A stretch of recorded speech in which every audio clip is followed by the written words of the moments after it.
Playboi Carti's album.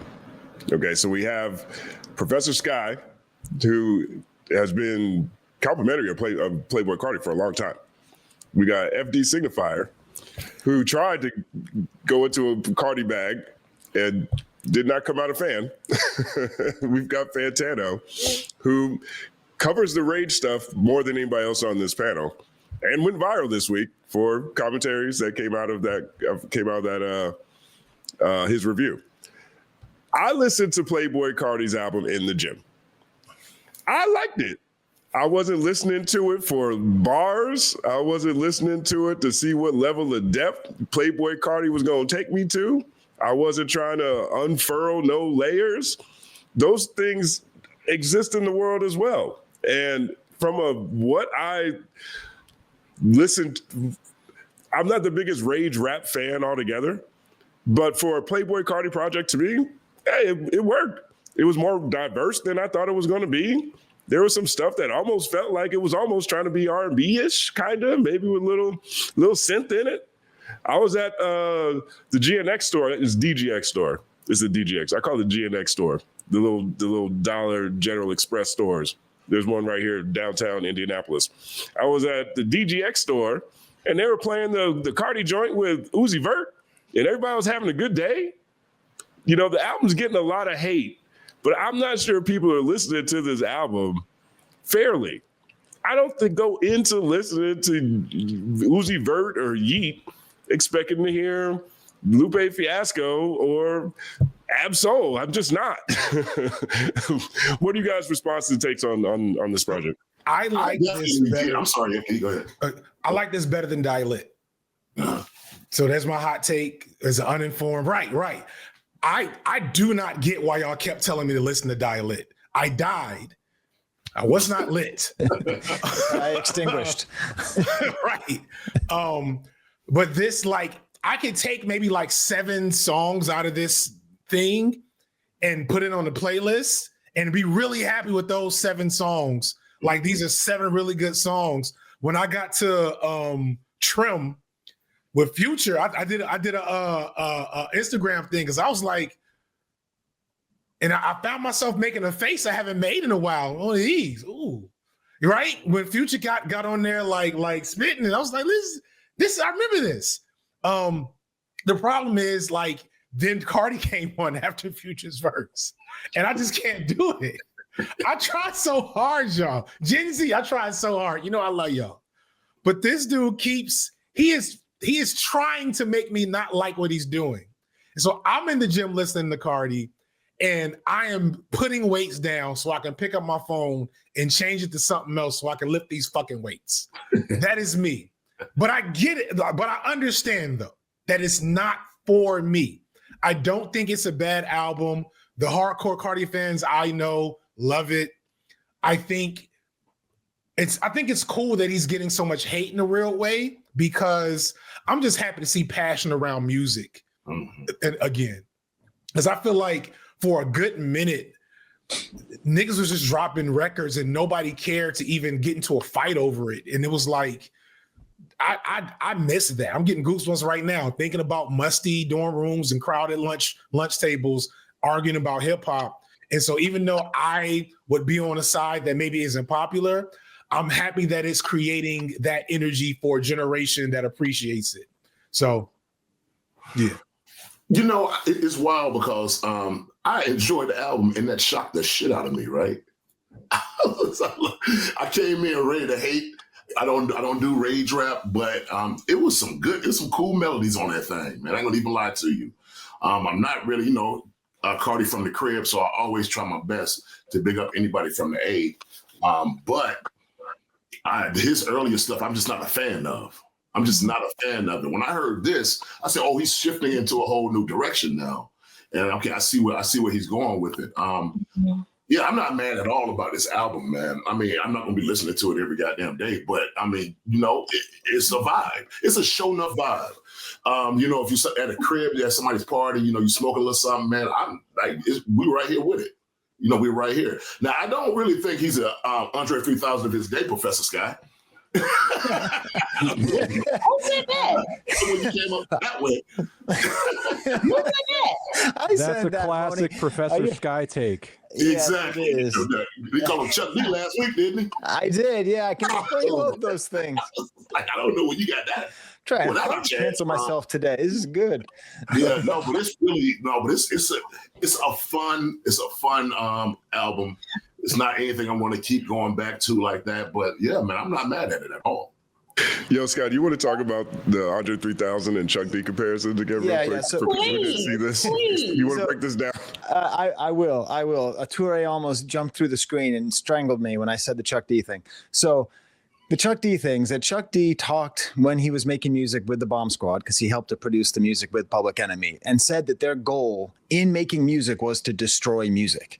And if you listen to especially early Carti, like that's his goal. It's like it's I mean, even the first track on the album, you listen, you're like, what is going on? What's wrong? Like, am I having a stroke? What is this? And so that kind of energy, that kind of like FU energy, which is inherently anti-establishment, right? If you're just like saying like, we don't care about music, we don't care about like sounds, we don't care about rhythms, we don't care about liking, listenability, any of that desire to break music. I felt that way listening to Playboi Carti, the same way the first time I heard, I don't know, Don't Believe the Hype or whatever the first time I ever heard Public Enemy was, whatever, 30 years ago, I had that feeling. Now, the Andre 3000 thing, I made it very clear in my video, not lyrically, okay? I don't think he has 1/10 of 1/100th of Andre 3000's abilities. But when you think of somebody who really represents Atlanta, and as Omar said, right, he really represents Atlanta, and he's totally idiosyncratic and innovative. And if you actually break down what he's doing, like it's easy to not listen to him, but if you actually listen to the number of voices and flows that he has, like just per song, like no one is doing that. Like no one is doing, as far as I can tell, and maybe y'all can tell me. But they're bad verses and flows. but we don't like. But that's fine. But that's the point. Isn't to be good verses.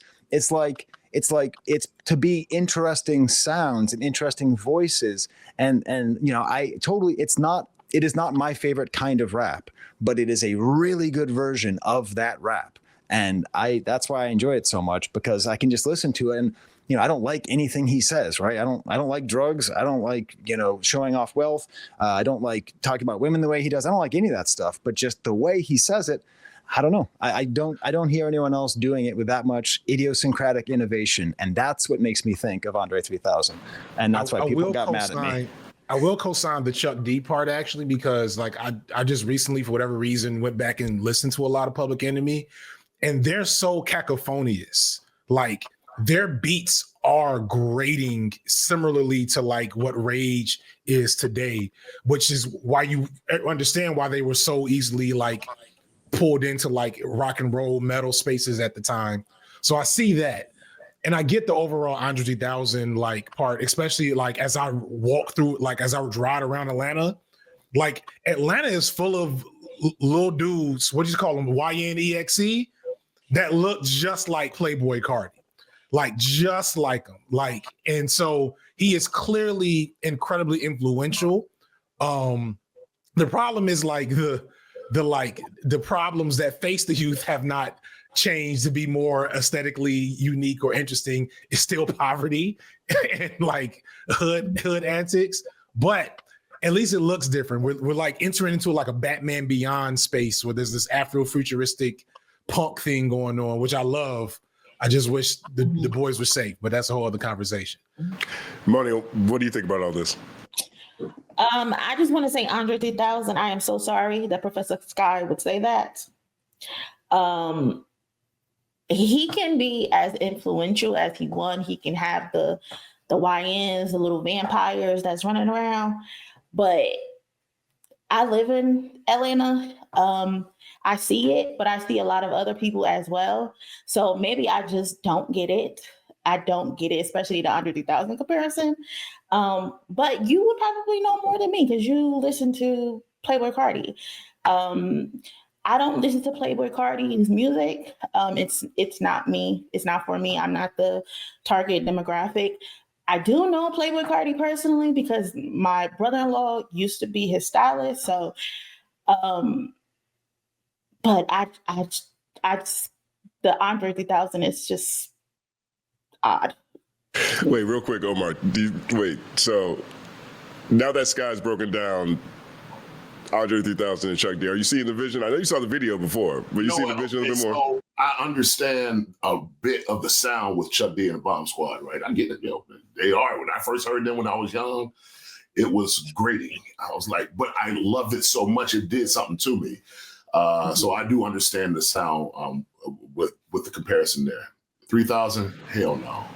He's still over there with Moni. Religious to somebody from Atlanta. I think we should just say Playboi Carti is party. I think I'm gonna sue you guys. I'm gonna sue you guys. We should just say Playboi Carti. 1 second applause. Playboi Carti. That's it. And I do think he's very influential. Like I said, I've heard a few of his songs, but that's not something that I'm going to go listen to. I listened to some of the songs on the new album. I listened to the majority of Kendrick's song. And I just tweeted the other day how I do like the Evil Jordan song. And most of my mutuals are like, okay, she's vamping now. But I'm just not there yet. They're so evangelical. It's interesting. And I love that. I love how evangelical the young boys are and gals and everyone in between are about Carti. Like and maybe this is partially just because of Unk status, where it's like they want you to get the thing they really love. Right. And I'm like, he's not on beat. One of my boys was like, yo, this is like Gangsta Grills, like the sounds. I was like, no, there was an appropriate cadence to every ad-lib and boom and Undertaker thing. It sounds like they're just slamming their hand on the soundboard.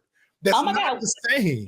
Me, Curtis was in my stream the other night when we were delusional, thinking Kendrick Lamar was going to come out to Rolling Loud. And we were just all discombobulated watching his performance. Like Moni, somebody glasses on because it was just like a lot. Somebody in your chat started a prayer circle. Yes, they did. 1 second applause for prayer circles. Culture united, our culture united, our culture united, our culture united, connecting all over the world, connecting all over the world.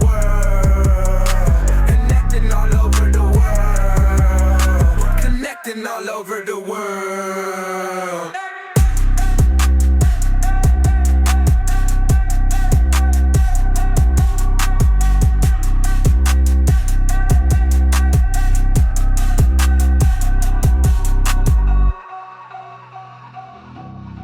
Connecting all over the world. Connecting all over the world.